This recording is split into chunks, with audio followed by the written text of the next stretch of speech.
igreja, porque senão não caberia toda a igreja aqui em um culto só no período da noite. Hoje o culto da manhã estava bem cheio. E então eu não vejo a hora, irmãos. Então, dia 10 se inicia a nossa obra do galpão aqui na parte de trás da igreja. Eu não vejo a hora e eu acredito que quando começar, termina rápido. Alguém quer acreditar nisso comigo? Eu quero acreditar nisso, né? Para os músicos eu já estou até vendo questão de som, de tudo, já tenho ficado sem dormir. Meu olho já tem tremido mais do que a Carla Pérez. Tem gente que nem sabe quem era, mas quem é antigo sabe, né? Tem tremido assim, ó, já de nervoso, preocupação.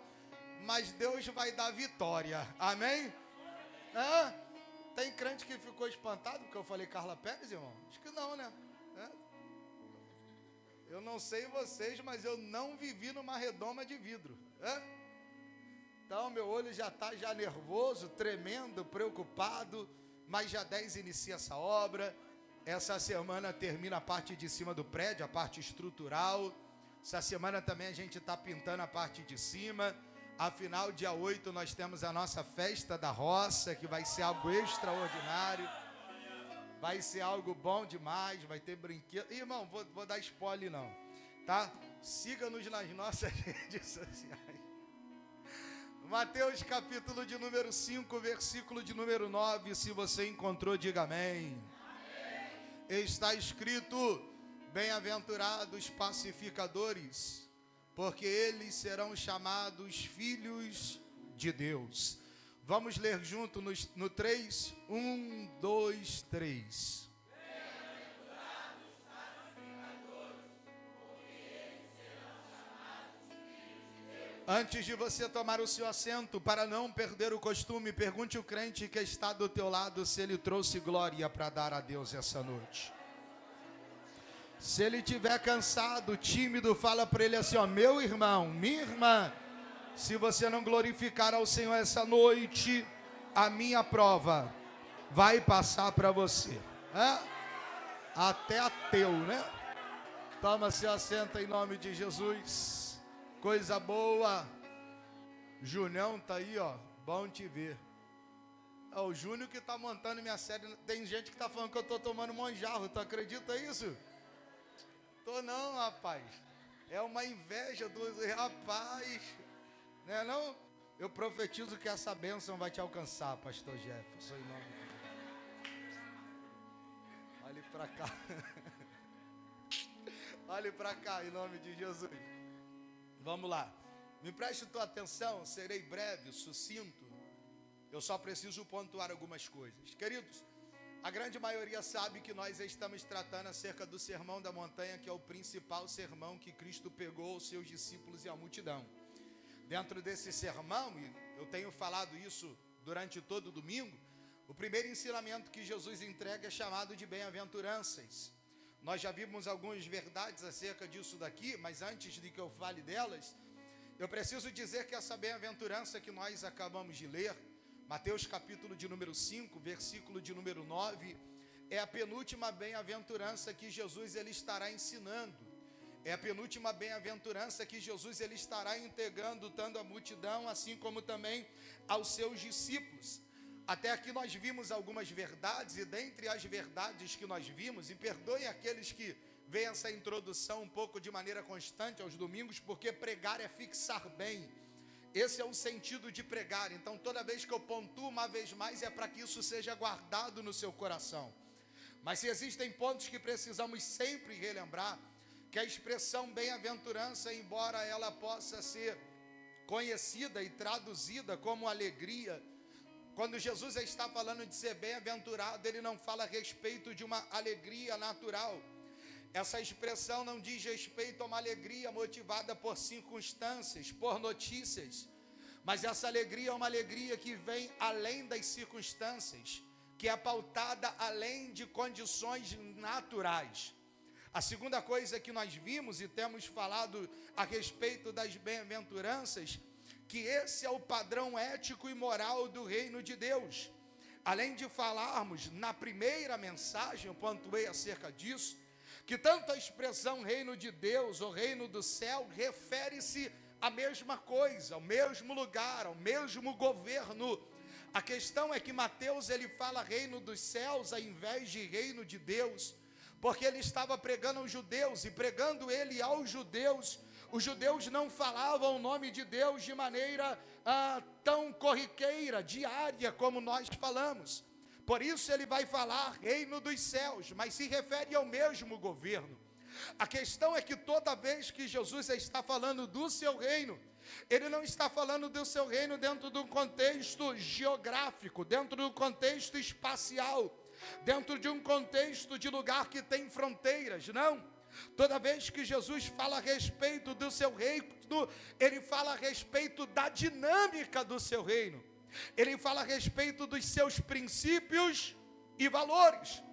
Por conta disso, um princípio do Sermão do Monte é mostrar que bem-aventurado ou alegre, feliz, não é algo que está vinculado ao que eu posso conquistar, não é algo que está vinculado ao que eu posso obter, assim como também não está entrelaçado ao que alguém pode fazer por mim. O que Jesus está pontuando é que uma vida de alegria, uma vida bem-aventurada, uma vida de felicidade, não está atrelado àquilo que eu posso conquistar, obter, ganhar, mas também não está atrelado a algo que alguém, alguma pessoa pode fazer por mim. Sendo assim, a minha alegria não depende de coisas, assim como também não depende de pessoas. E quando eu digo que a minha alegria não depende de pessoas, eu não estou falando que para alguém ser alegre ou feliz, tem que se isolar, tem que fugir de um convívio social, até porque isso seria antibíblico. A Bíblia é específica em dizer que o homem ele foi gerado, criado como um ser social, que não deve estar isolado, mas deve estar em comunhão, em unidade. Isolamento não é sinal de alguém que está vivendo uma vida saudável, porque o ser humano ele foi criado para estar em comunhão, em unidade. A exemplo disso, Gênesis capítulo de número 2, versículo de número 18, não precisa abrir ainda. Deus, após ele criar o homem, ele chega a uma conclusão. Ele olha para Adão no Éden e diz: não é bom que este homem viva só. É claro que isso se aplica dentro de um contexto que nós usamos matrimonial, mas isso também diz respeito a um aspecto social. Não é bom que o homem esteja sozinho. Então, quando eu digo que a alegria não depende de pessoas, eu não estou falando que para ser alegre precisa estar isolado, porque isso seria contra um princípio bíblico. O salmista também irá dizer, no Salmo 133, a respeito da importância de estar em comunhão.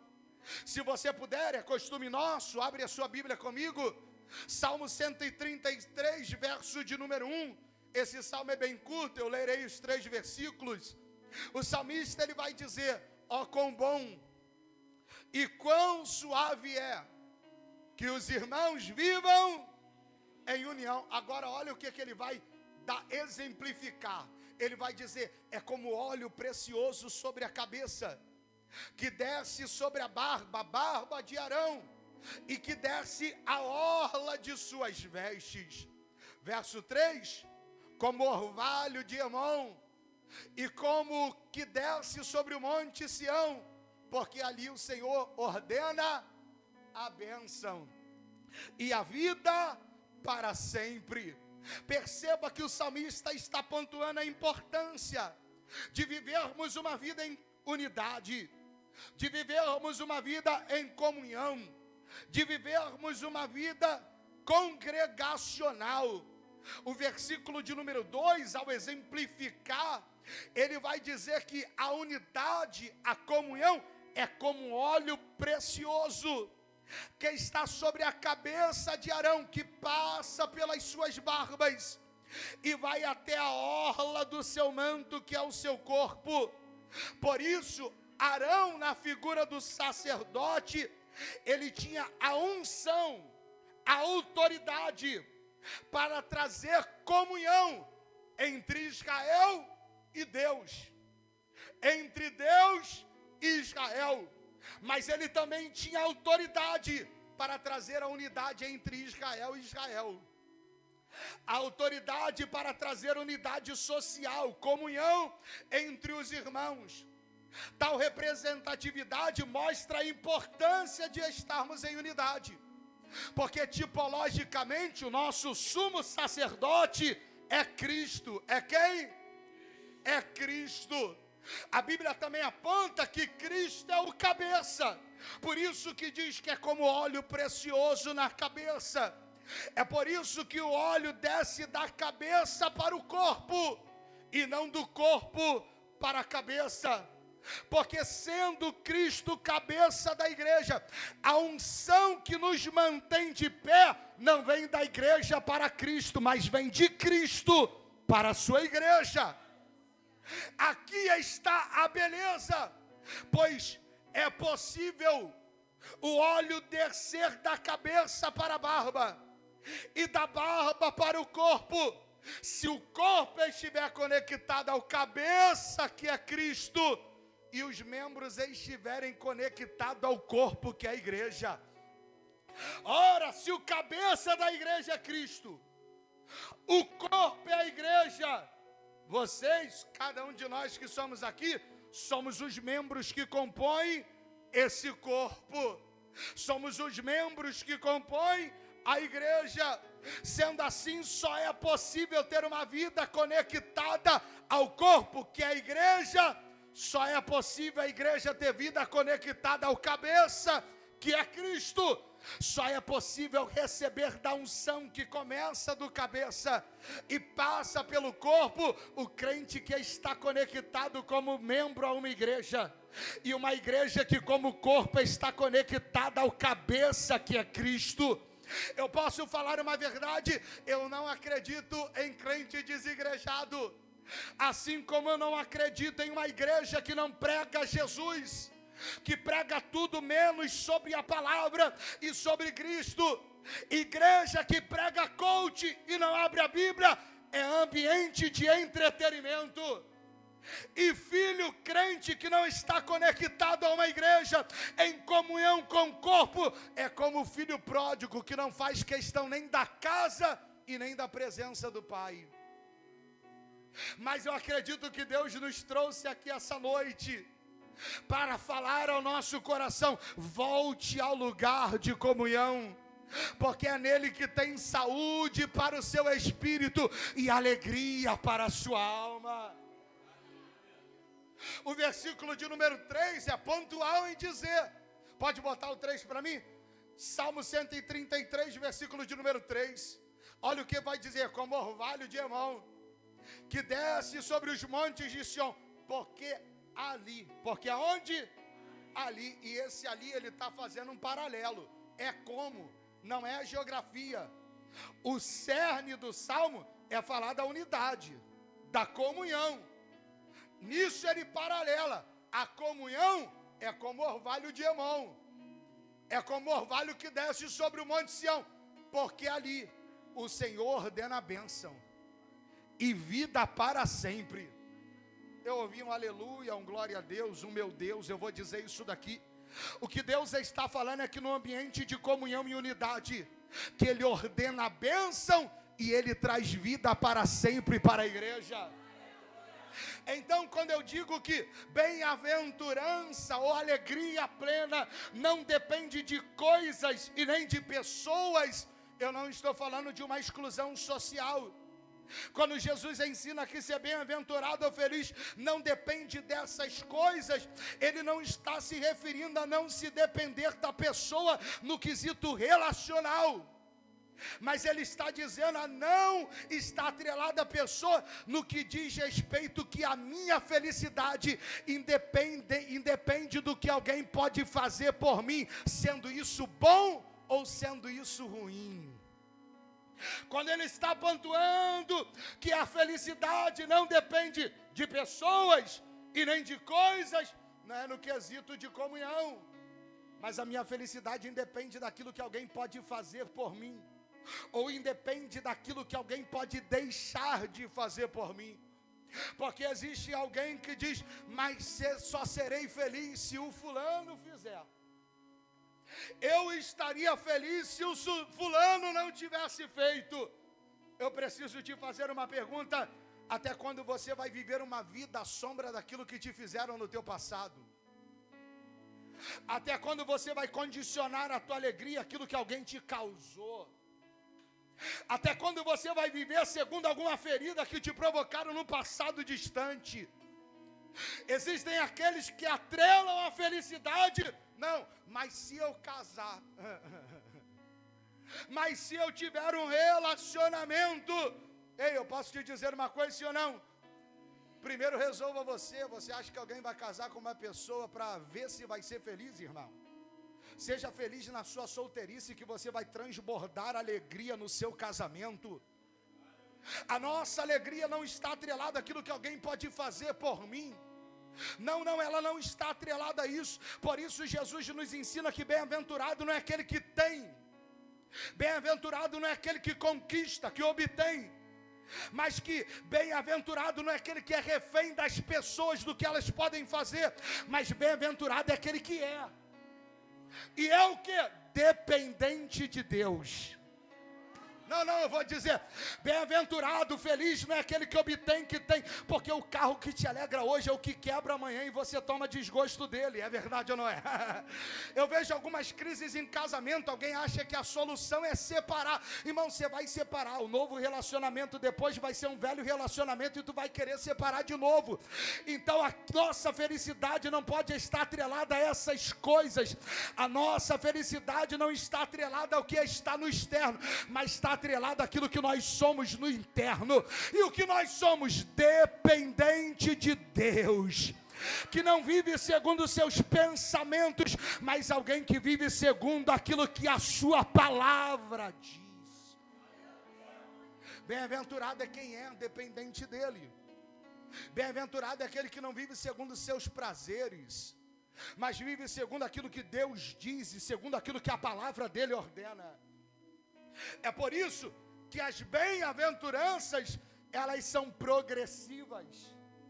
As bem-aventuranças nos revelam uma verdade. Pergunte qual? Ela revela a seguinte verdade: que para ser bem-aventurado, a alegria não começa de fora para dentro, mas começa de dentro. Eu preciso te lembrar, primeira bem-aventurança, bem-aventurados os pobres de espírito. E Jesus nessa bem-aventurança, ele não está fazendo uma apologia à pobreza, à miséria, não é isso. Quando ele diz bem-aventurado o pobre de espírito, nós vimos, ele está falando que bem-aventurado o ser humano que reconhece a necessidade e a pobreza da sua alma, que reconhece a necessidade que o seu interior tem da presença de Deus. Perceba que ele não está falando de algo de fora, ele está falando de dentro. Depois ele diz bem-aventurados que choram. E Jesus aqui não está fazendo apologia a uma vida depressiva, a uma vida de angústia. Não é chorar por qualquer coisa. Quando ele diz bem-aventurados que choram, ele está falando bem-aventurado aquele que se arrepende dos seus pecados, aquele que chora por ter errado, que chora por ter pecado. Perceba que ele não está falando de fora, ele está falando de dentro. Depois ele vai falar bem-aventurados mansos. E eu preguei aqui que mansidão não é ser covarde. Não, manso não é aquele que vive debaixo de uma covardia. Manso é aquele, bem-aventurado manso, é bem-aventurado aquele que consegue dominar os seus impulsos e anseios. Quando a circunstância divaz, o Espírito Santo diz, fica. Quando ele diz bem-aventurados mansos, ele está falando que bem-aventurado aquele que se autodomina. Ele está falando de algo externo ou interno. Depois ele vai dizer bem-aventurado que tem sede e fome de justiça. E ter sede de fome de justiça não significa ansiar por uma justiça social, não é ansiar por uma justiça celestial, mas toda pessoa que tem sede e fome em justiça, ele vive em justiça. Porque tem gente que grita justiça, mas não vive de maneira justa.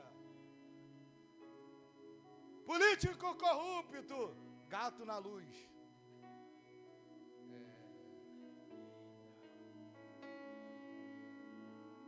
Tem que pagar. Não devolve o troco errado. Quando ele diz bem-aventurado o que tem sede e fome de justiça, todo aquele que tem sede e fome de justiça vive de maneira justa. Depois ele diz bem-aventurados misericordiosos. Esse daqui bateu. Eu acho que foi a mensagem que mais me confrontou, porque a gente vive numa sociedade que, maioria que estamos aqui, irmão, a gente não tem tempo de olhar a miséria de alguém que está do nosso lado. A palavra misericórdia é a junção das duas palavras no latim, misério e cardia. Misericordioso é aquele que tem a capacidade de sentir a dor do coração do outro, a miséria do coração de alguém, e estende a mão para o caído e para o necessitado. Depois ele diz bem-aventurados limpos de coração. E limpo de coração não é quem é perfeito, irmão. Você pode olhar para alguém que está do teu lado, só olha, só dá uma olhada assim, ó. Essa pessoa está bonita, cheirosa, se preparou para vir para a igreja, só que essa pessoa tem pecado. Olha para mim aqui, ó, eu também tenho. Então limpo de coração não é alguém perfeito, mas é alguém que todo dia se submete a ser limpo pelo Espírito Santo de Deus e lavado pela presença dEle. Perceba que quando Jesus diz bem-aventurado, Ele está falando que a alegria não começa pelo aquilo que eu conquisto do lado de fora, mas começa pelo aquilo que eu sou pelo lado de dentro. Quer ter uma vida feliz? Viva segundo aquilo que a palavra diz. Entenda a necessidade que você tem da presença de Deus. Porque existem vazios da sua alma que uma ida ao shopping, uma casa de praia, uma viagem para o campo, um carro novo, não vai preencher. Não vai. Quando ele diz que bem-aventurados são, não é aqueles que têm a sua alegria atrelada ao que podem fazer, ao que posso conquistar, mas a bem-aventurança verdadeira vem pelo aquilo que eu sou e me torno diante dele. Só que agora Jesus ele vai dizer bem-aventurados pacificadores. Parece que depois de tratar tanto a gente pelo lado de dentro, ele olha e fala, vocês já estão preparados para transbordar isso para o lado de fora. Ele diz bem-aventurados pacificadores. Eu já disse que bem-aventurança, Jesus ensina que esses princípios vão na contramão da sociedade do tempo a qual ele vivia. Cada bem-aventurança vai na contramão da sociedade a qual nós estamos. Quando ele diz bem-aventurados pacificadores, ele está indo na contramão da perspectiva dos seus ouvintes. Porque naquele tempo, ele estava pregando na Galileia, para os judeus, para Israel. Isso daqui, você pode preparar o coração de alguém? Fala para ele assim, ó, vai doer um pouquinho. Não fala, mas não faz careta não, dá glória, irmão. Faz um biquinho, para fingir que não é contigo, porque vai doer um pouco. Ele prega para os judeus na Galileia, e eles têm uma perspectiva no seu coração. Sandra, eles querem colocar Deus numa caixinha, Filipe. Porque para os judeus, eles esperavam Cristo, o Messias, alguém que viria como Davi, montado em um cavalo, pegando espada, juntando exércitos para livrar Israel dos opressores que eram os romanos na época. Só que Jesus vem pregando na contramão da perspectiva deles. Isso se faz tão verdade que até os dias de hoje, eu disse que até os dias de hoje, muitos judeus, ou a grande maioria, não acreditam em Cristo, porque eles esperavam Cristo que iria juntar exércitos, e não um Cristo que traria paz. Jesus não atendeu a perspectiva do coração dele, e por causa disso muitos rejeitaram.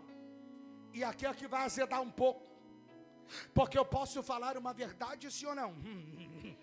Tem gente que deixa de caminhar com Jesus hoje, porque Jesus não atendeu a expectativa da sua alma.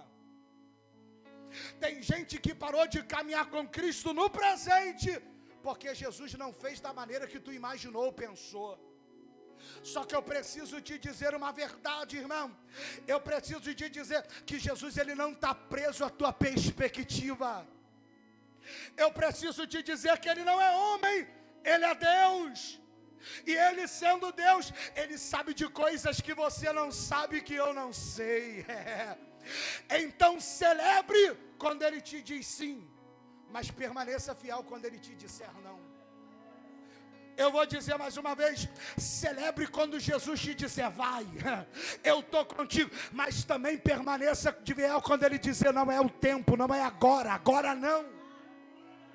Porque ele não cabe na expectativa que colocamos nele, ele é maior do que isso, ele é Deus. Tem coisas na minha vida, Rafael, que eu lutei, quando eu conquistei, eu falei, não era bem isso que eu esperava. Agora tem coisas que eu lutei, não conquistei. O tempo passou, eu falei, ainda bem que não deu certo. Ainda bem que não aconteceu. Porque como homem eu acredito saber o que é bom para mim hoje. Mas ele sendo Deus, ele me diz não hoje, por saber que um se agora pode me matar amanhã. Ai, irmão, eu vou repetir, tem coisas que eu conquistei e depois me frustrei. Tem coisas que não aconteceu, eu fiquei chateado, mas depois eu falei, ainda bem que não deu certo. É por isso que tem hora que Deus diz não e você não entende. Ele não é um Deus que vai caber na caixinha da sua imaginação ou na perspectiva daquilo que você criou, da forma que ele tem que trabalhar. Ele é Deus, ele conhece o teu hoje, mas ele sabe também do seu amanhã. Ele sabe que tem coisa que se ele te disser sim agora, o sim de hoje vai ser a sua morte amanhã. Então eu repito, dê glória a Deus quando ele disser sim, mas permaneça fiel quando ele disser não. Porque ele não atende a expectativa do nosso, ele nem sempre vai fazer do jeito que a gente quer. Por isso que maturidade é diferente daquilo que estão pregando por aí. Eu preciso te dizer essa verdade. Alguém está pregando por aí que você só tem Deus se você conquistar tudo aquilo que você quer. Que você só tem Deus se tudo aquilo que tu botar a mão virar ouro. Não, maturidade de verdade é Jó. Você pode abrir a Bíblia comigo? Eu quero que você abra a Bíblia comigo nesse texto. Jó capítulo de número 2, versículo de número 9. Aqui eu vou te mostrar o que é um crente maduro. Jó capítulo 2, versículo de número 9 e versículo de número 10. Olha o que Jó vai dizer no auge das suas perdas, no auge da sua dor. Então sua mulher disse para Jó, ainda retens a tua sinceridade? Amaldiçoa Deus e morre. Olha o que Jó vai responder. Olha o que ele vai falar. Porém ele disse, como fala qualquer doidas, fala tu. Recebemos o bem de Deus e não receberíamos o mal. Em tudo isto não pecou Jó com seus lábios. O que Jó está falando quer dizer que você só serve a Deus quando ele te diz sim. Não, Jó está dizendo, eu sou grato a Deus quando ele me dá, mas eu permaneço fiel quando ele me tira. Isso é maturidade. E quando eu digo que maturidade é isso, eu não estou querendo dizer que maturidade está atrelada à aprovação ou pobreza. Eu não estou querendo dizer que maturidade está atrelada ao perder tudo. Até porque eu acredito que Deus prospera e eu creio nisso. Até porque mesmo o Jó que tinha tudo e foi para o nada, foi o mesmo Jó que Deus pegou no nada e colocou no dobro. O que eu estou falando é que maturidade é entender que Deus não se limita à caixinha da minha expectativa e dos meus planos. Logo eu devo ser fiel quando Ele me dá tudo, mas preciso permanecer fiel quando não tenho nada. Devido à perspectiva do coração deles, muitos não creram que Ele era o Cristo. Enquanto a multidão esperava um Messias que reinaria à base da força, Jesus disse: bem-aventurado os pacificadores. Enquanto a multidão esperava um Messias, queria juntar exércitos para impor o seu reino, Jesus disse: o meu reino não é deste mundo. Hernandes Dias Lopes, ele diz que paz é muito mais do que a ausência de conflitos. É a presença de justiça que produz relacionamentos verdadeiros. Isso é ter paz.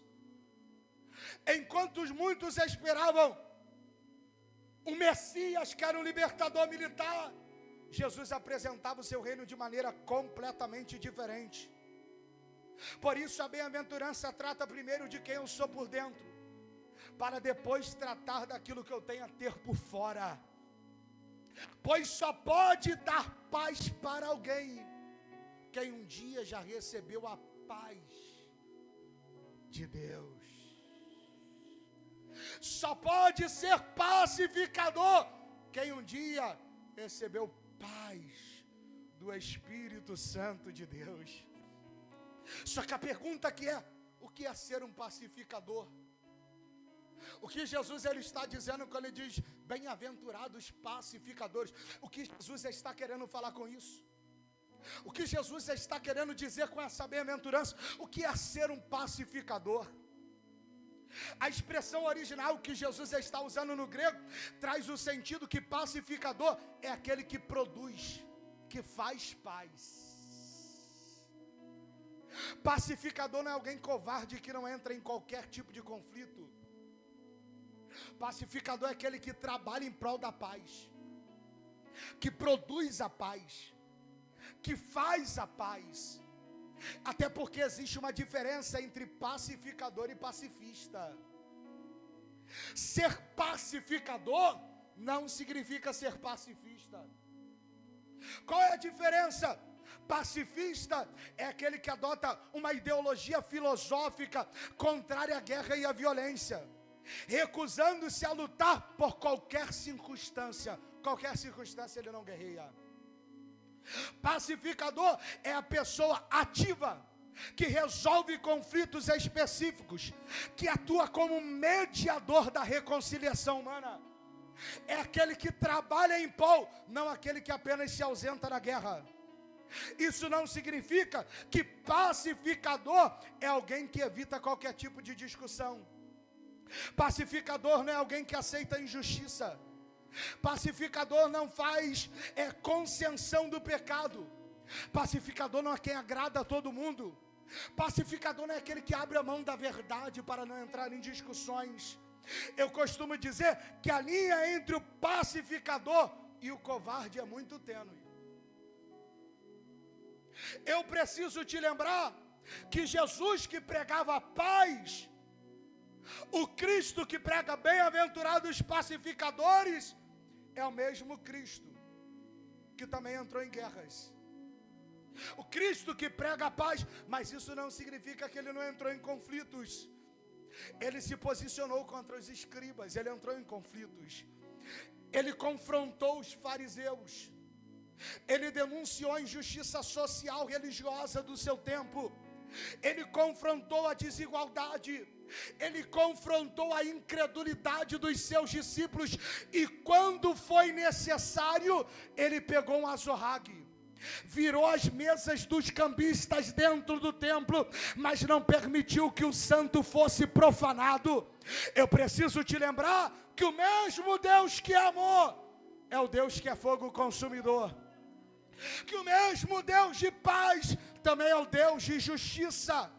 Que o mesmo Deus que preparou o céu é o mesmo Deus que tem a chave do inferno em suas mãos. Ser pacificador não é ser covarde, não é se omitir dos seus posicionamentos, mas é se posicionar com justiça, visando paz. Martin Lloyd Jones diz que pacificador é aquele que está disposto a sofrer para reconciliar pessoas. Em outras palavras, isso significa que a pessoa pacificador é aquela que tem integridade, aquele que busca restauração, harmonia, reconciliação. É por isso que Deus odeia, eu disse odeia, quem produz conflitos.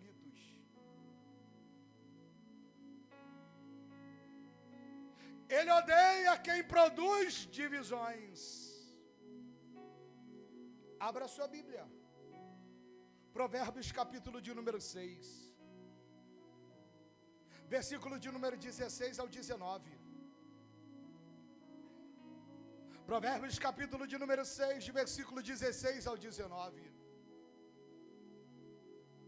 Essas 6 coisas, o Senhor, Ele é o Deus de paz, mas Ele odeia. E a 7ª, a sua alma. E vocês estão no culto ainda, irmão? Quer que eu profetize o carro, a casa? Não, vamos de novo. Essas 6 coisas o Senhor odeia. E a 7ª, a sua alma abomina. Quais são? Olhos altivos, língua mentirosa, mãos que derramam sangue inocente, coração que maquina pensamentos perversos, pés que se apressam a correr para o mal. Chama para uma balada, depois chama para ir para a igreja. Testemunha falsa que profere mentira. Agora olha a 7ª, o que semeia contenda entre os irmãos. Ele odeia quem produz tais coisas. O próprio Deus está dizendo que odeia a língua que produz guerra. Porque ser pacificador não significa ser complacente com o pecado. Não significa bater palmas para o mal. Logo, não significa agradar a todos. Pacificador é aquele que se posiciona para instaurar a paz, integridade e comunhão. O maior exemplo de ser pacificador é Cristo. Ele é o maior exemplo de cada uma das bem-aventuranças. O principal exemplo de ser pacificador é Ele, porque Ele foi o maior dos pacificadores. Ele foi o maior daqueles que trouxeram paz e pacificação. Porque a Bíblia diz que depois da queda, o pecado fez separação entre Deus e homem. O pecado nos separou da presença de Deus, mas coube a Cristo trazer a nós a reconciliação com os céus. Após o pecado que começaram-se as guerras, após o pecado que Caim matou o seu irmão Abel. Só que a Bíblia diz que um dia na eternidade, Paulo diz aos Filipenses, que ele não teve por usurpação ser igual a Deus. Antes ele humilhou-se a si mesmo e tomou forma de homem. E morreu morte, e morte de cruz, para nos dar perdão. Ele foi aquele que reconectou a terra ao céu. Isaías capítulo de número 9, versículo de número 6, vai dizer que ele é o principal dos pacificadores. Olha o que Isaías vai dizer profetizando acerca do Cristo. Porque um menino nos nasceu, e um filho se nos deu, e o principado está sobre os seus ombros, e se chamará o seu nome Maravilhoso, Conselheiro, Deus Forte, Pai da Eternidade e Príncipe da Paz. Colossenses capítulo de número 1, versículo de número 20, Paulo vai pontuar uma vez mais essa verdade. O texto diz, e que havendo por ele feito a paz pelo sangue da sua cruz, por meio dele reconciliasse consigo mesmo todas as coisas, tanto as que estão na terra, como as que estão no céu. Eu preciso dizer isso. Semana que vem a Santa Ceia eu vou falar de novo, mas eu preciso dizer, nós não merecíamos. cruz que ele tomou para ele era para ser nossa. Sabe o que é que nós merecíamos? O inferno. O que nós merecíamos era a sentença de morte, mas coube a ele no madeiro para trazer paz e conectar tanto o céu quanto a terra e nos trazer perdão e direito à vida eterna. Ele é o maior dos pacificadores. John MacArthur diz que as escrituras começam com a paz no jardim do Éden e terminam com a paz na eternidade. O pecado do homem interrompeu a paz do Éden, mas na cruz Jesus se tornou a nossa paz. E um dia ele, o príncipe da paz, virá estabelecer eternamente o seu reino de paz. Eu preciso te lembrar que o Deus que você serve, ele é o príncipe da paz. Não, nada contra quem está lá fora. Não, contra, mas tá bom. Mas olhe para cá, eu preciso te lembrar disso, que nós não servimos a um Deus que é malandro, que perde a perna dos outros, não. Nós não servimos a um Deus que é mulambo, nós servimos ao Deus que é o príncipe da paz. O Deus que é justiça e amor. Nós não servimos a um Deus que fecha acessos, mas servimos a um Deus que abriu acesso para a eternidade da sua igreja.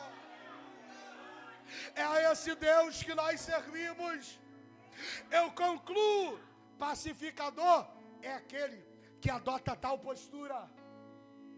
Na sua família, ele é aquele que perde perdão, mas ele também é aquele que perdoa. É aquele que aproxima pessoas e não alimenta brigas nem contendas. Pacificador é aquele que na igreja não espalha fofocas, não cria divisões, ajuda os irmãos a se reconciliarem.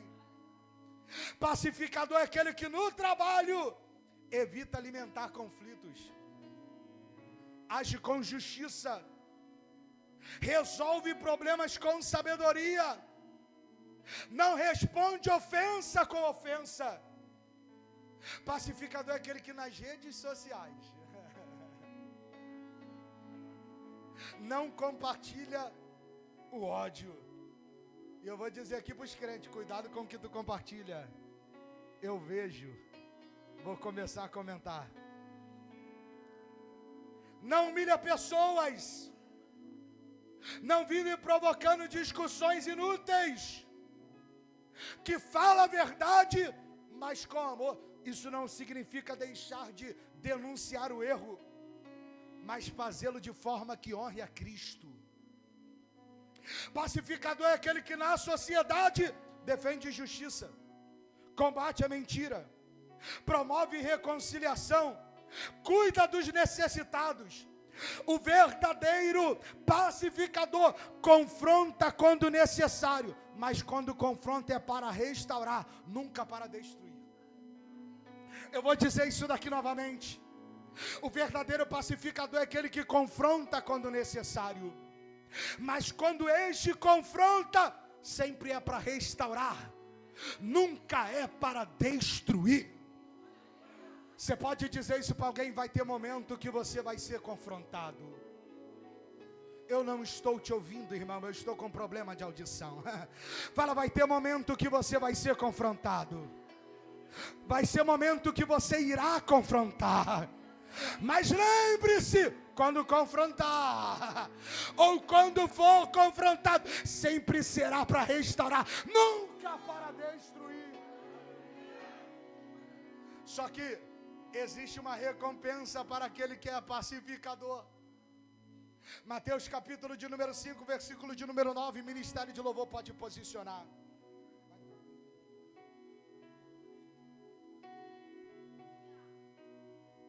Bem-aventurados pacificadores, porque eles serão chamados.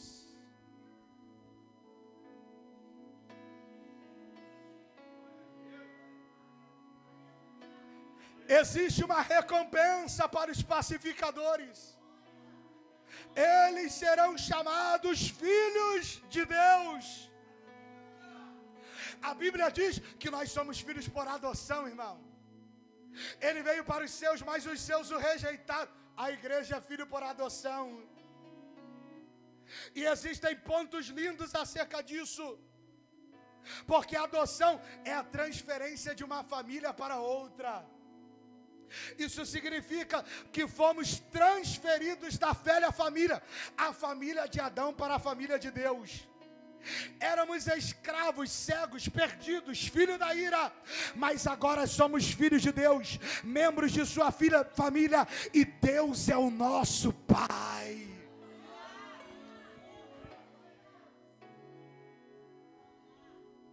Ser filho por adoção também significa que nós temos imunidade, desobrigação da família que foi deixada para trás. Perdemos a obrigação e vínculo com a família antiga. Agora não somos mais escravos do pecado. Agora fomos libertos do império das trevas. Não estamos mais presos à potestade de Satanás. Agora somos nova criatura. A Bíblia diz que antes estávamos como galhos enxertados na figueira brava, que aponta para uma vida de pecado. Mas a partir do momento que somos enxertados em Cristo, que é a videira verdadeira, não produzimos mais os mesmos frutos do passado, mas Ele nos dá direito a produzir novos frutos. Significa que quando você se torna filho por adoção, você não tem mais o direito de viver segundo aquilo que você viveu no teu passado. Você tem legalidade para viver uma nova vida em Cristo Jesus. Isso significa que você não precisa mais ser o que você era. Você não precisa mais fazer aquilo que você fazia, porque Cristo te deu uma nova história.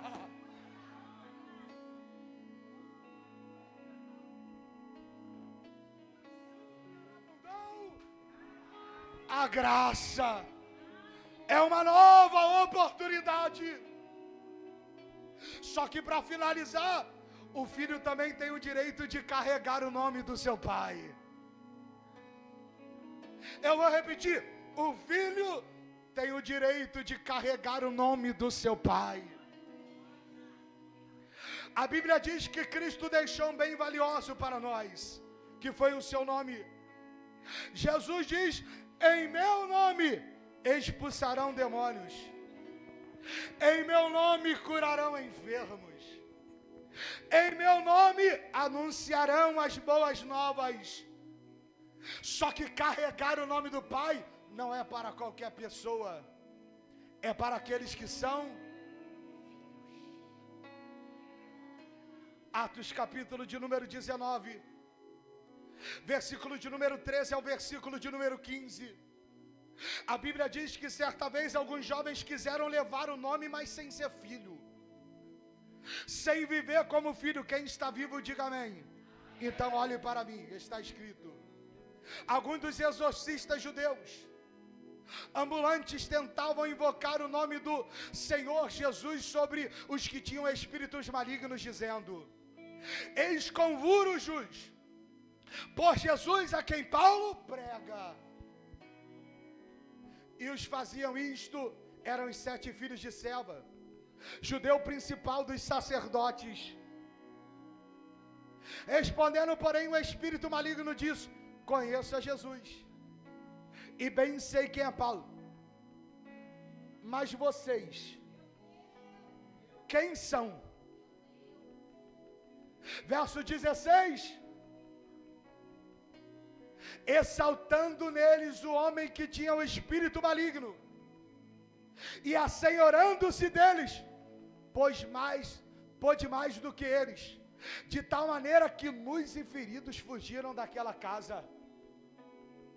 Eles tentaram usar o nome de Cristo, mas não é qualquer um que carrega o nome, é só quem é filho. Quando o demônio diz: eu sei quem é Jesus, sei quem é Paulo, mas quem é vocês? O que o demônio está falando é: que autoridade vocês têm de usar o nome dele? É por isso que eu te digo, vale mais a pena, para Deus é mais precioso o relacionamento do que o trabalho. Não, eu vou dizer, para Deus é mais precioso o relacionamento do que o trabalho. Porque a Bíblia diz que certa vez ele vai entrar na casa de Maria e Lázaro. Marta está com muitos afazeres e vai dizer: Jesus, tu não se importa, enquanto eu estou cuidando da casa, preparando comida, Maria está aos teus pés. Ele diz: Marta, Marta, aquilo que tira o teu sono hoje lhe será retirado amanhã, mas Maria escolheu a melhor parte, porque isso não lhe será tirado. Só que a mesma Bíblia diz que um dia, na eternidade, alguns chegarão e dirão: eu preguei no teu nome, eu curei no teu nome, manifestei sinais em seu nome. Só que Cristo vai abrir o livro da vida e vai dizer: mas eu não conheço o teu nome. Mais vale o relacionamento do que o trabalho, porque somente o filho pode carregar o nome do pai. Dentro da cultura judaica, o filho não carrega apenas o nome, mas carrega o caráter do pai. E é por isso que devemos ser pacificadores. Os pacificadores serão chamados de filhos, pois o caráter de Jesus é um caráter pacificador. Charles Spurgeon diz que os pacificadores recebem o nome do Pai, porque eles se parecem com Ele. Cristo nos trouxe aqui nesta manhã para nos tratar pelo lado de dentro, para nos chamar de volta a ter uma vida como filhos, de não vivermos como alguém que simplesmente frequenta uma igreja, mas para imprimir em nós o caráter dele, de não apenas fazer de nós um crente do dia de domingo. Porque a gente fala do adventista do sétimo, mas tem o crente do primeiro. Alguns é do sétimo, sabe? Mas tem gente que é só crente do domingo, do primeiro. Jesus não te trouxe aqui esta noite para apenas agradar a sua alma, mas para te dizer: seja filho, mas se comporte como o Pai lhe ensinou, para imprimir em nós o caráter dele. Maternidade, paternidade não se constrói na teoria. Paternidade se constrói no relacionamento. Não é na teoria que alguém diz: não, eu sou filho. É no relacionamento e na prática.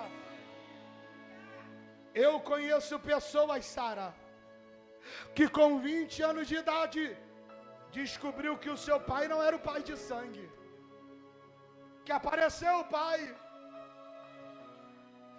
e a pessoa falou: lhe respeito, você me gerou, só que foi o meu pai que me criou, que é meu pai.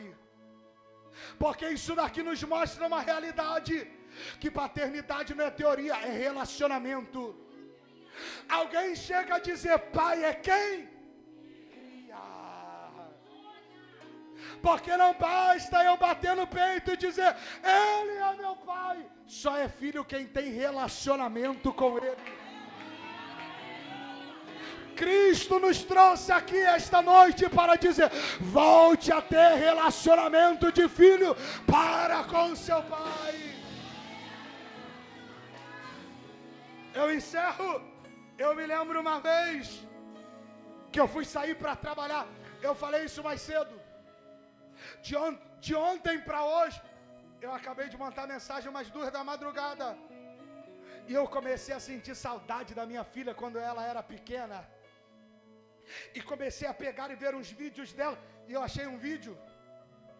Estávamos até em Londres. Eu estava saindo de casa, eu estava indo trabalhar. E no vídeo ela vai e agarra na minha perna, André.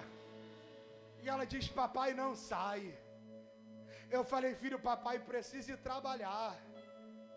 Daqui a pouco o papai volta para casa. Porque relacionamento de pai e filho não é na teoria. Todo filho de verdade almeja e deseja a presença do seu pai. O que Cristo tem nos convidado, não hoje, mas nessa série de mensagens, é para não nos relacionarmos com Ele apenas por aquilo que Ele pode prover e dar, mas nos relacionarmos por Ele por aquilo que Ele é, pelo cuidado que Ele te dá, como um pai que te pega no colo no tempo de adversidade. É noite de voltar a ser filho.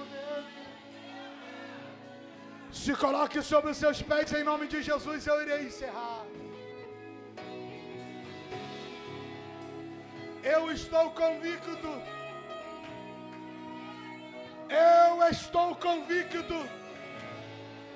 que no tempo em que nós vivemos, Deus ainda está em busca dos verdadeiros, não dos que apenas trabalham e produzem, mas daqueles que se relacionam com Ele.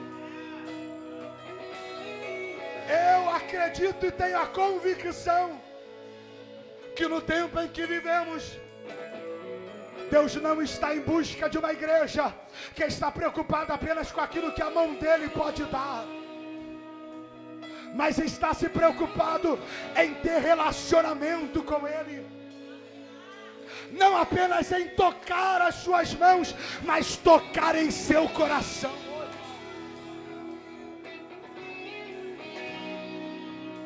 Cristo nos chama nessa noite para lapidar o nosso caráter nele.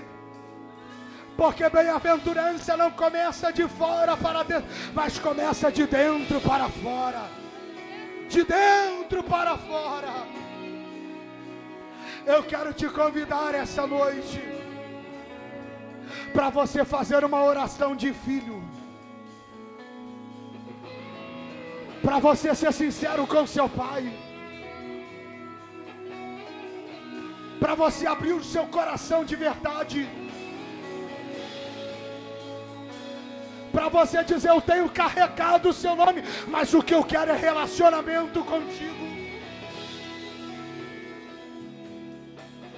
Porque filho é aquele que anseia pela presença dele.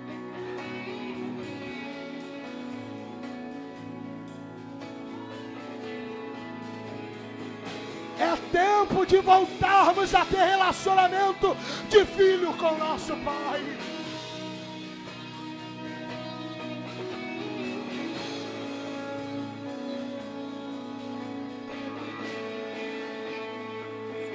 Eu me lembro que tem um louvor, eu preciso tocar ele, mas me veio ele na cabeça, que ele vai dizer da seguinte maneira: eu estou apaixonado, passo o dia te amando, vou dormir desesperado, no meio da noite eu acordo. Isso é um filho desesperado pela presença do Pai.